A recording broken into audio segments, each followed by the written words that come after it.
he comes. I think it gravely concerning to the members of the committee that the chairman would receive information that is pertinent to the scope of our investigation, and instead of sharing that information with the committee, would share that information with the White House. The committee has still not received the intercepts or other information that the chairman was referring to, and therefore it is really impossible for us to evaluate any of the merits of what the chairman has said. The chairman will need to decide whether he is the chairman of an independent investigation into conduct which includes allegations of potential coordination between the Trump campaign and the Russians, or he is going to act as a surrogate of the White House because he cannot do both. And unfortunately, I think the actions of today throw great doubt into the ability of both the chairman and the committee to conduct the investigation the way it ought to be conducted. I think it does underscore the importance of establishing an independent commission, a body that is fully independent of any political considerations, including those that may emanate from the White House.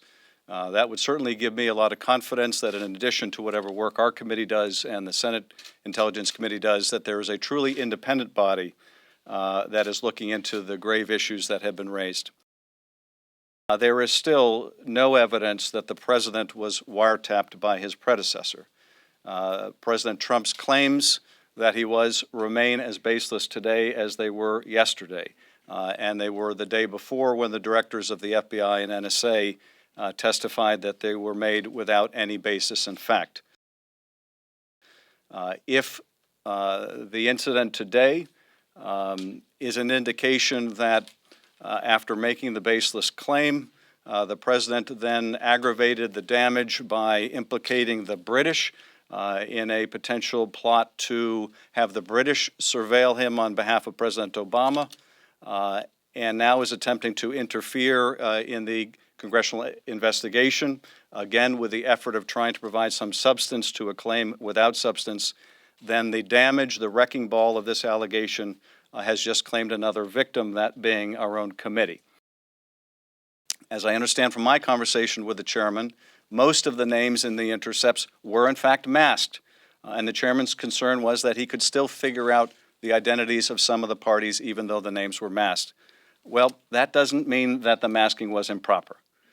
And so, again, it's impossible to evaluate whether there's any there in terms of these intercepts without the committee being able to look at them. And thus far, the chair has not provided this evidence to the committee. So this is deeply troubling along many levels. But among the most significant levels is it really impedes our ability to do this investigation the way we should.